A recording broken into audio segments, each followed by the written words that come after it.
I forgot my water. Can I get my water real quick, chat? Hold on. Actually, oh no, wait, no, it's right here. Oh shit, no, it was behind me. I legit thought I left my water in my bedroom. So I was like, oh man, I just realized I don't have it with me. And I turned around, it was right there. Oh my god. My past self is truly thinking about me. So good. So good. I have no object permanence. Ah!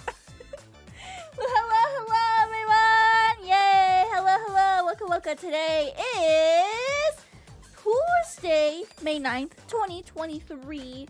It's a Tuesday today. It's a Tuesday. Steam shop about to go on maintenance for like 5 minutes and then I'm gonna cry about it. But thankfully, I won't have to cry about it because I'm not playing any kind of Steam game today. No game maintenance in the middle of the fucking work week, in the middle of the fucking day. I'm still pissed off about that. I'm still pissed off. Okay, I'll be real. I don't play games on a Tuesday, okay? But at the same time, like ever since like I started streaming, I do find myself sometimes playing games on Tuesday, okay? And some of them require Steam, so it doesn't make sense why fucking Gabe would want to put a maintenance in the middle of the fucking day on a Tuesday. It would make sense if it was like 3, 4 in the fucking morning on like a Sunday. Who the fuck plays games at 3 or 4 in the morning on a fucking Sunday, okay? Okay? I'm just saying. What even are games? Me? No! Do you really play games on a Sunday at 2 or 3 in the morning?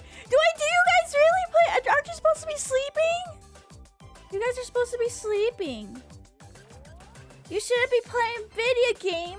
You should be sleeping! Oh my god. Imagine sleep at lunch.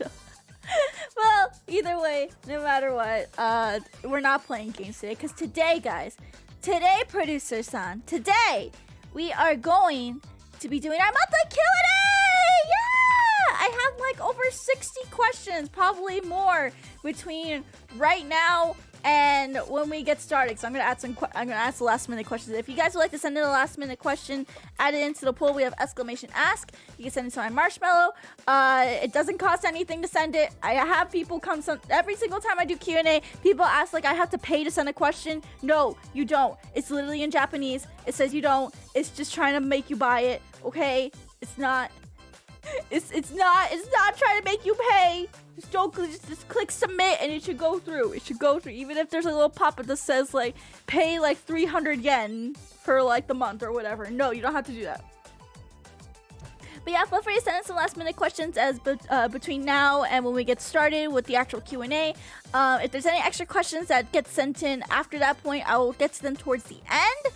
As well as I will be taking questions from chat as well. This month's questions, actually, I was kind of skimming through them. There's a lot of advice questions. So get ready, chat. You're going to hear the best advice from a fucking woman.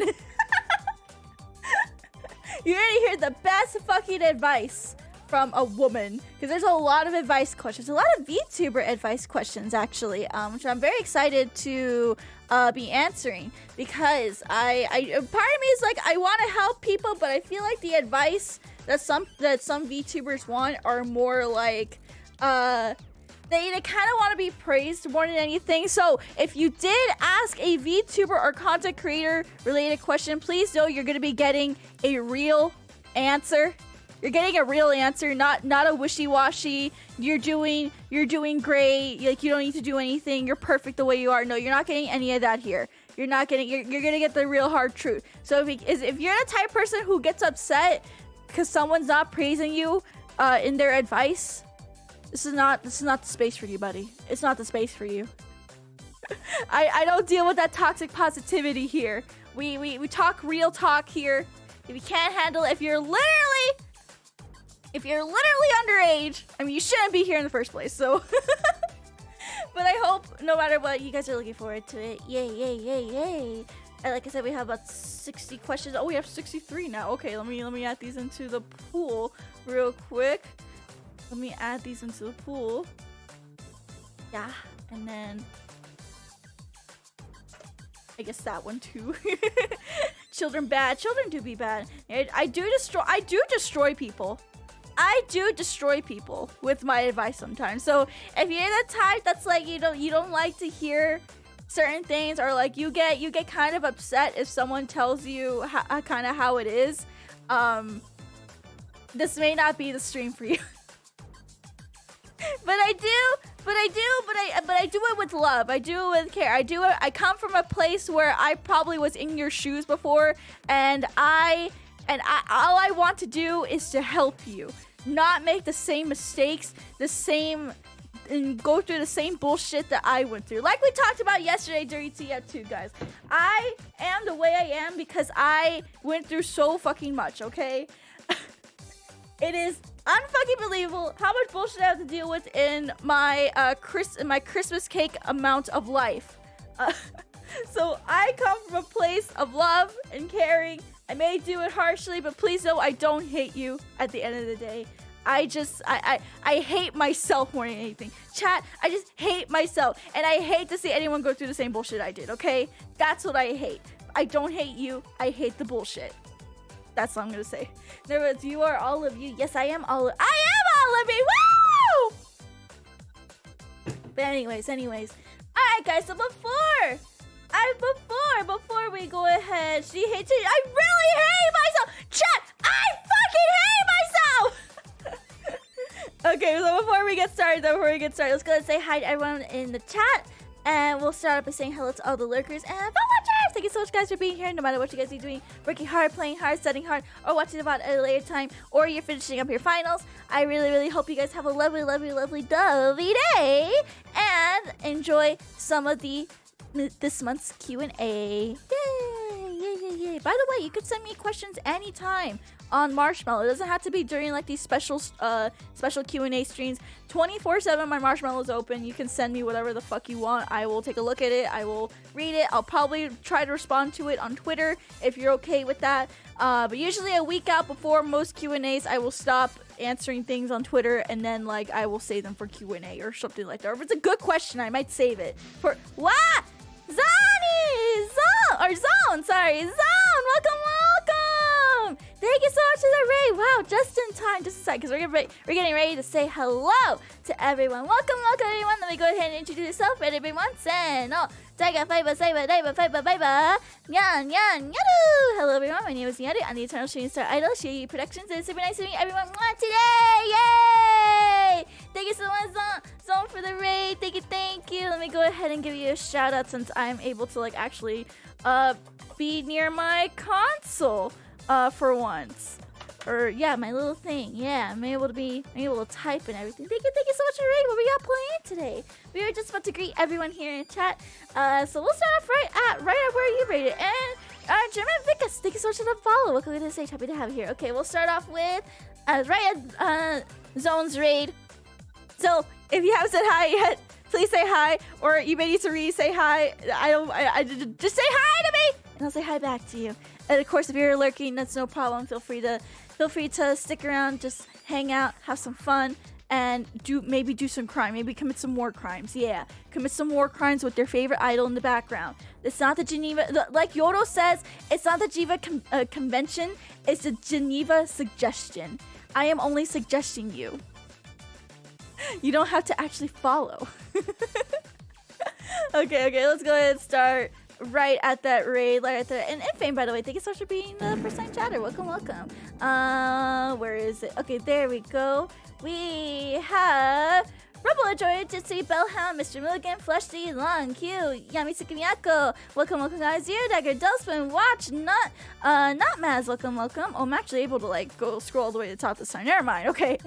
Patmas, Bellhound, Nepia, Kench. Welcome. Kotoro. Welcome. Save the Squid. Welcome. How y'all doing today? Passenger, Mr. Mugen, Lumbergots, welcome. Q, welcome.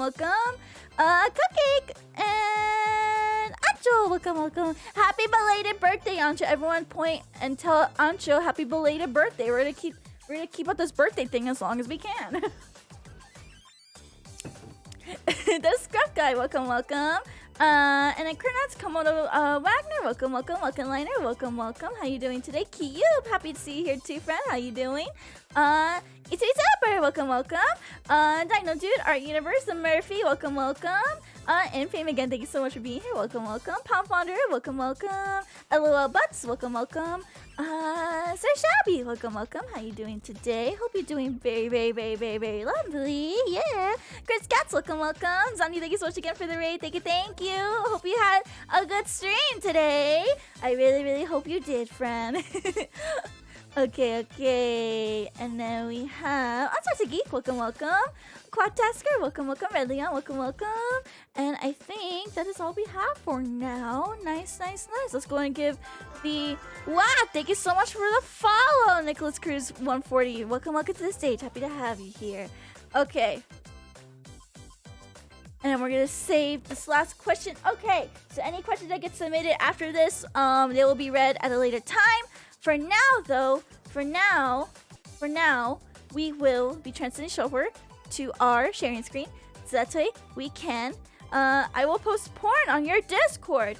Just do it in the adult lounge and make sure it's nothing bad. We all post porn there, man. I swear to God, if it's real life stuff, though, we hate 3D PDs. Real quick fish tank news. Jason Goldstriker broke cinema by convincing him that the outside world's canceling his cinema. Oh my fucking God, that is amazing. See, I heard lightly about that this morning. At least something bad and not in NSFW channels. Well, you sound like a fucking tryhard. You sound like a fucking tryhard. That's what you sound like. Please, get a fucking life. Anyways, let's go ahead. Look, I gotta take a nap. Have a great rest of the stream. Hello! Thank you. Welcome, everyone. Thank you so much, Sonny, for being here. Thank you. I hope you have a good nap. Oyasumimis to you. Yay! Alrighty. Okay. Okie dokie, chat. Wow, dice! Holy shit! Okay, good thing, right, as we were just about to transition in, but it's okay. Thank you so much! Thank you! Dice, hello! I love you, D! I love you! Welcome, everyone. We're getting a lot of raids today. Thank you so much. Let me go ahead and introduce myself before we transition over to our monthly Q&A. Welcome, everyone. Ready, everyone? Seno. Taiga, Fiber, Saber, Daiba, Fiber, Baiba. Nyaru.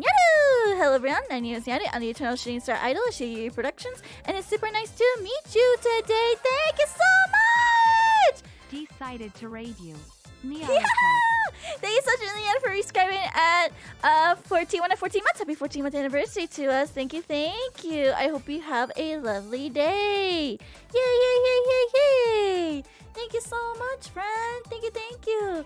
Welcome, everyone. Let me go ahead and give you a shout out before we begin. Hello, everyone. We are going to be doing Q&A today. Today is monthly Q&A for us.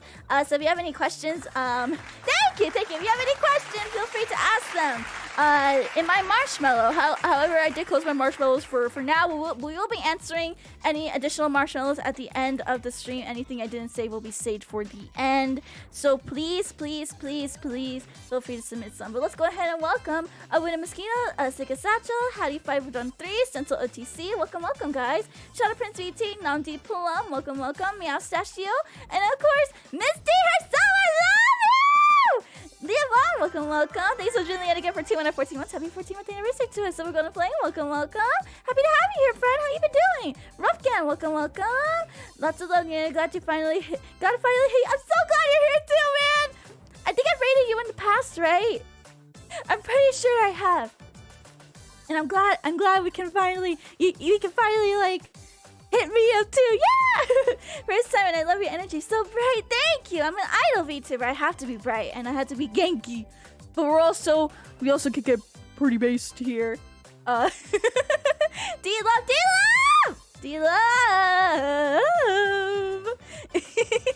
Thank you again, D. Thank you. Please, guys, go check out D. She is an amazing stream. She loves to do how do you say, like the tabletop gaming. Loves like I don't want to say Pathfinder. Wait, do you play Pathfinder actually? Because like I've been seeing a lot of Pathfinder shit recently, and like that's been on my mind. But if you love things like D&D, you love things like RPGs, shit like that, D is your girl. Please hit her the fuck up. Hit her the fuck up.